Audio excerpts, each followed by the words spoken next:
Episode 48 on the 1st of October. We're speaking with Dawie Swart, who learned the rules of property and retired at the age of 23.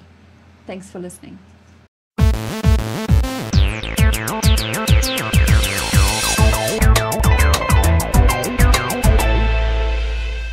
Welcome to Let's Talk Possibility, where we explore ideas, challenge thinking, and inspire action. I'm Talana Simpson, and with me is Chris Dykes. Good evening, everybody. Do rules help us or limit us? Is it like Thomas Edison's view, who said, hell, there are no rules here, we're trying to accomplish something? Or is it like Albert Einstein, who said, you have to learn the rules of the game, and then you have to play better than anyone else? We're going to ask Dawie Swart. Welcome, Dawie. Thank you very much. Thank you for having me. Dawie, you've got a very interesting background in that you actually have started, you've just mentioned, I think earlier, numerous businesses over the years. But specifically, when I first met you, you had retired at the age of 23 and then started obviously playing with more businesses and continue that. Tell us a bit about what you did to retire at such an exceptional early age. Yeah, look, there's a big difference probably between retiring and stopping to work. When I was 19, I worked in IT. And I was staying in a lady's house in the maid's quarters at the back, and I was paying 500 Rand a month. A friend of mine was paying 500 Rand a month, and she had rented out her living room for like a little office, and she got 4,000 Rand a month for that. So she earned, having this house where she also lived in, 5,000 Rand a month. Now I was earning 5,000 Rand a month for working 8 to 5, and I thought there's something wrong here. So the belief was that, time is money. But I also thought, if that's true, then it should be money is time. So if I could make money, I could do what I want. So I used the knowledge that I gained there and started playing around on the internet calculators and things, and bought a house, started renting out the living room and the maid's quarters and everything. And pretty soon my rental income was much more than my salary. And by the time I was 23, I was looking on my bank statement to find my salary, and it was like, oh, there it is. So then I missed an auction. I had to do training or something, and I'm probably lost in that auction what I would have made for a whole year's worth of working. So I said, okay, well, I should probably stop, working 8 to 5 now, because there's no real money in it anymore, and there's, no real reason for me to do it. To be honest, the first day I didn't go to work was probably one of the scariest feelings ever. You wake up and thought, what now? What so do I do all this time? a lot of people probably have that feeling at 60, but it was quite interesting. And since then, I've been progressively getting busier and busier and busier. So now I probably work harder than most people. So I want to go back and ask, that first house that you bought, yeah, how old were you? I was 19 years old. The interesting thing is you're not allowed to own a house when you're 19 years old. That was one of the rules, yes? Yeah, the rule is it's not really the ownership of the house. If you buy it cash with no bond, you could have it. But in those days, you needed to be 21 years old to be able to sign a contract. You need to be emancipated. And the bond would constitute one of those contracts, so you weren't allowed to go into a bond. But you could become a member of a CC anything after the age of 16, and a CC could own a house. So call it a rule. There's always a workaround. There's always something. So I read up, asked a couple of people that I know what I can do, thought of getting emancipated, getting emancipated earlier, but it's very expensive. To clarify the word emancipated, what does it mean? It means that you could legally represent yourself. Okay. And I'm not a lawyer, so sure. probably a couple Probably of much more lawyers just complicated. cringed, but yeah, it basically comes down to that. So you Effectively a legal persona. yeah, so you're allowed to Because sign otherwise contracts and things. You just, I mean, got to have your parents' permission. So But that, you know that consent form, parents that give you. Yes, but they can't give you permission to sign a contract at that stage. Sure. They can sign it on your behalf, but Yeah, obviously that's- they didn't want to do that. Mm. So that was the first, call it a rule. I don't know if I've broken it, but there was a way around it. Things, yeah, found the way around it. So, But yeah. that's what I'm interested in is what led you to find a way around it at that time? Do you think it was the influence of your parents? Do you think it was your education? Did you just, and why did you want so much time that you worked out that money equals time, and you worked out that lady was earning so much that you could do the same for nothing? Well, I don't know exactly why I did it. It seemed like a good idea at the time, I suppose. But you know, where I got the idea from, you know, finding another way, it was just I really, really wanted it. So I saw that as the next logical step. I was in a job where I was working extremely hard trying to impress my boss, and it wasn't really working. You know, I expected to have double the salary by that stage, and you know, in the end, probably the best thing that ever happened to me is after working from 5 o'clock in the morning till 12 o'clock at night, you know, doing spreadsheets showing the company exactly how much I'm worth to them, they decided to bless me with 1,000 rand increase, and I was quite upset with that. But that was probably the best thing to ever happen to me, because then I just realized I'm not going anywhere at that place. You know? And so what was your vision then, wanting to earn more money so that you could have more time? It wasn't just about time. It was also, you know, at 19 I wanted to change the whole world, you know, and to do that you need money. So, or you know, you could probably do it if you're like a great orator or something like that, which I wasn't. Or if you want into politics, you could do it. I'm not interested. So I thought, well, I could probably make money. So decided that would be a good step. Start with that, and then once you've got that, you've got more options. But, you know, there's also so many other influences in life. If you just take the book Rich Dad Poor Dad, which at one stage was quite the rage.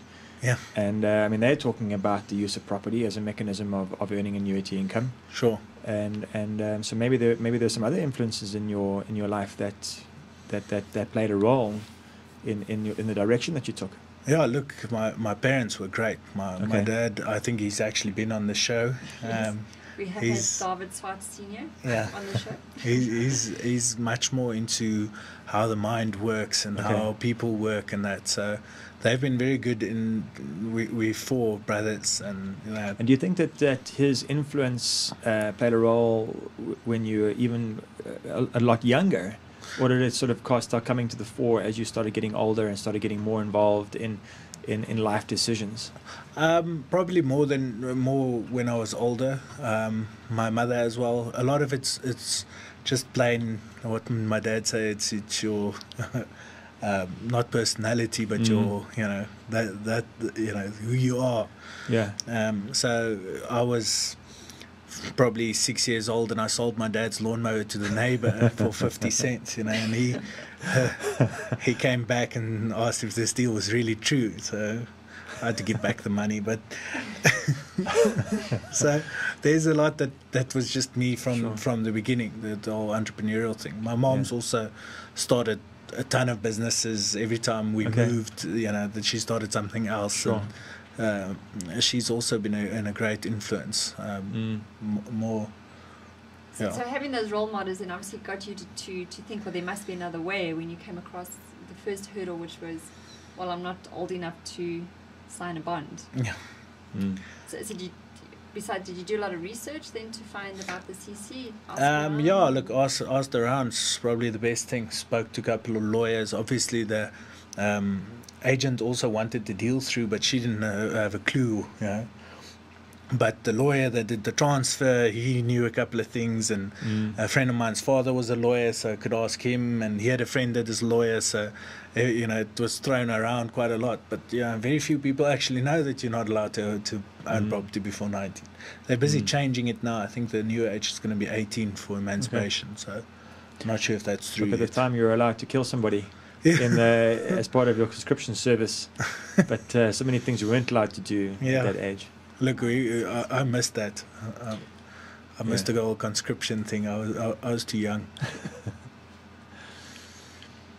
And so, just one other thing, just regarding influences. I remember playing Monopoly and Polycolony and all these games, and once a friend of mine said, it's as parents, it's almost a role that we have to get out there and find as many games as possible. That have basic life skills as its foundation. So maybe one of the influences could be or may have been in your life that kind of thinking and theory. And we were talking about it earlier. The role of games and the courses that you've run. And Talana, you were talking about some of the learnings from one of the programs that you were part of. Yeah, because just going back to the story then, so you started buying property, renting out the rooms, and I know as you progressed, you've gone from buying properties, renting out rooms in a house, like almost like a digs commune kind of thing, to then buying actual flats. My next step was I bought a second digs, and then I bought 3 flats. It was very scary. I started managing other people's flats as well, just getting a little bit of extra income from that. And when it turned out not to be that hard, look, it was a great time in the market. Interest rates was at 17%, and property prices were extremely depressed, and interest rentals were high, and that very similar to what we've got now. I would actually say when I started and now the property market is in a very similar stage in the cycle. Bought a couple of flats, liked it, then bought more and more, ended up with 23 different small flats randomly here and there. Then I started buying buildings. Bought my first building with 51 units. There was a couple of hurdles there, probably 6 months of running around, different rules to... So if I may ask, when it comes, so many people talk about hurdles. Talk about barriers and restrictions. And what do you think has been your magic to overcome some of the hurdles? Maybe stubbornness. Okay. Just maintaining and getting out there and having the dream and not giving up.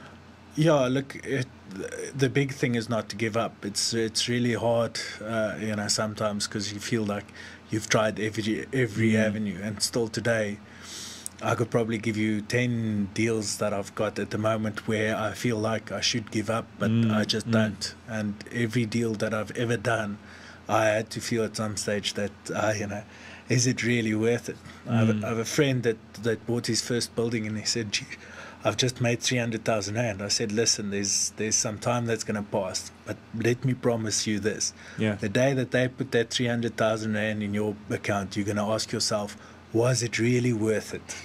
And I think his particular deal took him something like 2.5 years. Wow. And 2.5 years later, I said, "Listen, congratulations, but do you feel that it was worth it?" He said, "Yes." When you said it originally, I thought you were lying, but now I see what you mean. So there's lots of hard work. It's nothing like get rich quick or anything like that. There's hard work.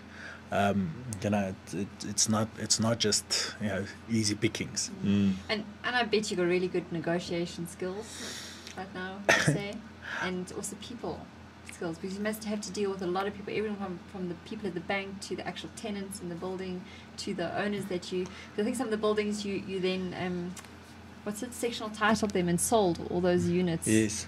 Yeah, I did quite a lot of that. You buy a building, break it up into pieces, and sell off the pieces. And there's a lot of negotiating, but I think the important skill is to be able to put yourself in the other guy's shoes. Why is he doing this? What's actually happening in his head? If you can understand what's in his mind, then it's easy to say, okay, well, this is my approach. He's concerned that I'm wasting his time. Okay, let's give him something for the amount of time that I take. So if it takes longer, then it's in his benefit. So suddenly he doesn't mind how long it takes. You know, I've had to pay penalties like that, and it's not all sunshine and roses. I've lost money in deals and things like that as well. It happens, you know. So Have you ever made a really bad deal, one that you regret? with property, it's all about time. So we were talking about a deal in Bellevue East earlier, where I bought the building. I borrowed money quite expensively to put down the deposit. And while the whole process was taking time, it just started taking longer and longer and longer, and they couldn't give transfer to the deal.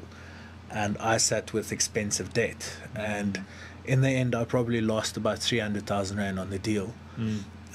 Not because of the deal itself, just because of the time it took. So everything's about timing, you know. If you buy a property today, but it only transfers in a year, it's actually worth 10% more. Yeah, so sometimes you look for the best deal, but if you just made that decision a year earlier, average deal would have been a great deal. So, yeah, time is money. So, with your peers, do you think a lot of people think the same way you do, and maybe even just maybe now they do? So I know, as you know, we've spoken about the courses you've run to help people learn about property and that. But even before those, it's interesting. You end up with friends with similar interests. I've got friends that have similar interests, and I've got other friends, you know, that have completely different interests, where we talk about different things. So it's not necessarily like that. From a property side, you very rarely deal with another property owner.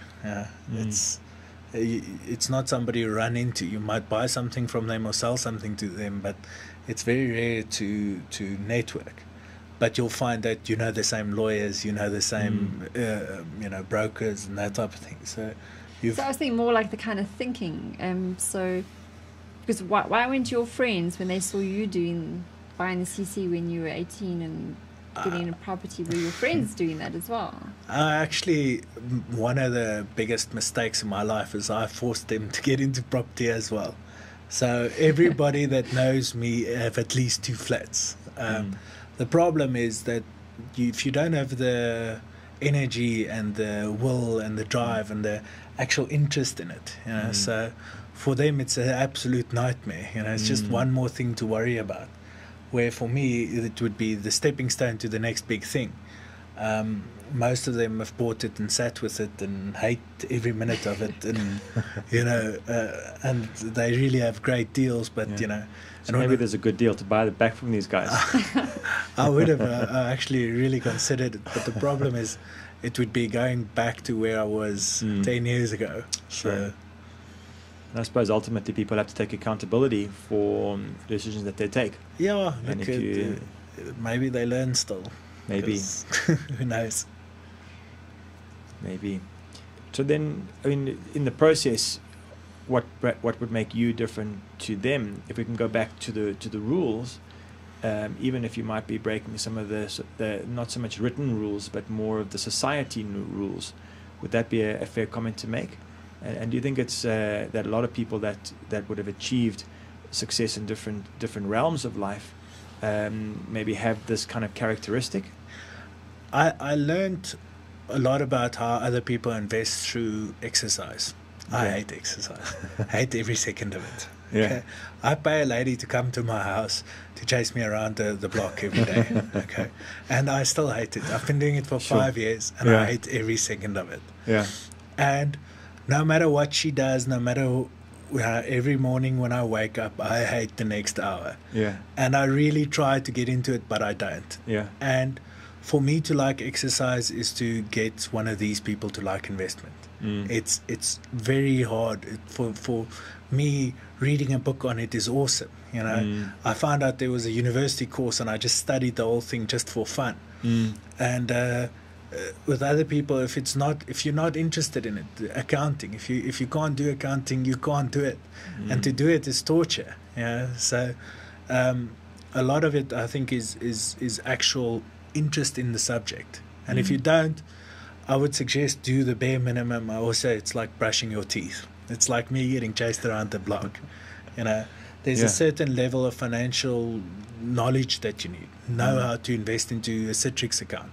Know why Citrix is better than, you know, something else. Sure. And it just put some money away into that. But don't go into property. If you want to buy a property, buy a listed fund. Let them do the work. You know, let them worry about it. You're going to have a lower yield, but you're going to have much less hassle. If we go back to rules and this thing of society rules as opposed to actually legislative rules. I mean, if you've gone into these things that you enjoy and perhaps you've gone against some of the rules that have been written in society and as to what's the accepted norm and not, is that part of the characteristic, or is it purely based on passion and interest? Look, we grew up with our parents saying you got to go to university, and once you go to university, you got to find a good job and that. So my parents were a little bit more open-minded than that, but it was still said to us. You know, it was still that was That's expected. that was the rule. That was the rule. So that was the expectation is maybe a better word for it. No, the norm. And you know, you don't make debt. You know, don't make debt. Debt is bad. Debt is bad. You know, and I've got a ton of it. So you're a bit of a rebel. Not really. I was actually, my parents would probably disagree, but I wasn't that bad, you know. And by that I mean, because to me you're an example of someone who doesn't follow the norm of what the masses do. That's, I suppose, you know, why we wanted you on the show. It's like you have a way of thinking differently, and that's how, you know, fascinating in spending time with you, because I end up thinking differently just by being around you. Because you just have a way of, well, what about this? And let's look at that. And so it's almost like, you know, you don't just accept that because society says you have to go and get a job, that's what you do. You're like, well, no, there's faster ways. It must be an easier way. In different ways. Even though you're working hard, but as you say, you're working hard and something you're passionate about, it doesn't feel like work. Sure. Because you're enjoying it, but you also you're at the space now where you don't have to work if you really didn't want to. Look, the evidence is all around you. Yeah. You've seen people do things differently, but for some people they just say, well, that's not for me. You know, so I think you're limited by yourself, nobody else. So I can't force thinking upon you. You have to choose it yourself. You have to choose to accept that. So when I see a problem, I first think of 20 different ways around it. I'll give you an example, and one of the deals I'm doing now, the bank wanted the surety stronger than me, and the seller of the building was Old Mutual, or one of their subsidiaries or something. And so what I got Old Mutual to do is to guarantee that they'll buy the building back from me, meaning that they'll become the surety. So there's always and everybody just thought, geez, what a nice idea, because it's a little different, but there's the problem, and how are we going to solve it? Sure. Which is just awesome. Great. So what are you doing now then, besides the property? I know you've been dabbling in a whole lot of different businesses, but your current one? I've started actually exactly a year ago. Yesterday. Myself and a very good friend of mine started Zebra cabs. We've probably seen them around. They're little black and white cars. And we started with 4 cars that we started running around with cab drivers and things. And the two of us both have other businesses, so neither of us have time to run this business. So it was quite interesting. We decided to open up the job interview in the form of a business plan. So we identified people that we know that we thought were capable of running the business, and asked them each to submit a business plan. Interestingly enough, even people that did the business plan that said, listen, here's my business plan, but I don't want to be I'm not interested in the post, but use what you've seen. So we got some great feedback like that, and we also got a great guy to run the business. So for myself and for my friend, it was a very hands-off approach, and I'm a total control freak. So for the first time, here's a business that my only involvement is once a week, 2-hour meeting. Okay. And the rest of the time I have to trust somebody else to run it. So that's probably the biggest lesson that I've got from Zebra Cabs. And if I mean, trust is a great thing, but I'm sure the trust is linked to some kind of metric, and there must be some kind of controls in place that facilitate the communication process and the expectations that have been set. Yeah, look, there's management reports, and the business model is quite simple. If you want to drive my cab, you pay to do so. Sure. So you've got a weekly amount that you pay to run the cab, and all the fares is yours. Okay. So that makes it much less. If I remember correctly, it was the same model that Lolly Jackson used. Yes, I actually learned it there after extensive research. So what I find quite interesting, sorry, about Zebra Cabs is not a well-known kind of service in South Africa. We have taxis. They cater for a certain kind of transport needs, but we're only now starting to kind of venture into more of the cab kind of. Yeah. We just said, so how are you doing it differently to get people to use the Zebra Cabs? Very interestingly, if you are above 40, you won't use us. Drinking and driving is a huge thing, and if you're 18 years old, you probably never drink and drive. We find the younger generation extremely responsible. Wow. They're all in the cabs, so 18 to 25 years is probably 90% of our business. Drinking and driving is probably 90% of our business. So people are stopping it, and if you drive on a Monday morning or Sunday morning, you'll see 5 or 10 robots just being smashed out through some guy that drank too much. A friend of mine was in hospital in a car accident. He didn't have medical aid, and I was standing in the waiting room for 8 hours. And I don't think I saw one sober person aside from the doctors. Wow. So everything, all the car accidents and things, and I think people are just becoming a little bit more,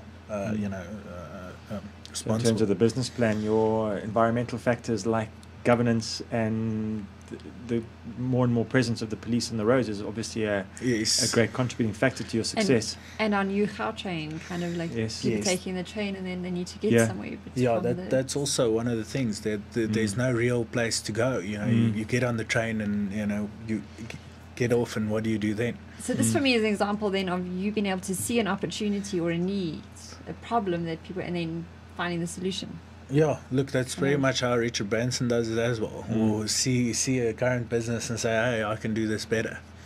I travel quite a lot, and overseas I use cabs all the time. So I thought it would be a cool thing for South Africa to have. And the cabs are cool. I mean, you see them around. The branding is awesome. Yeah, very strong brand, very nice. Yeah. So if you would like to get a hold of Dawie Swart, you can do that through Zebra Cabs, which is zebracabs.co.za. Yeah, or my email is also fine, dawieswart@gmail.com.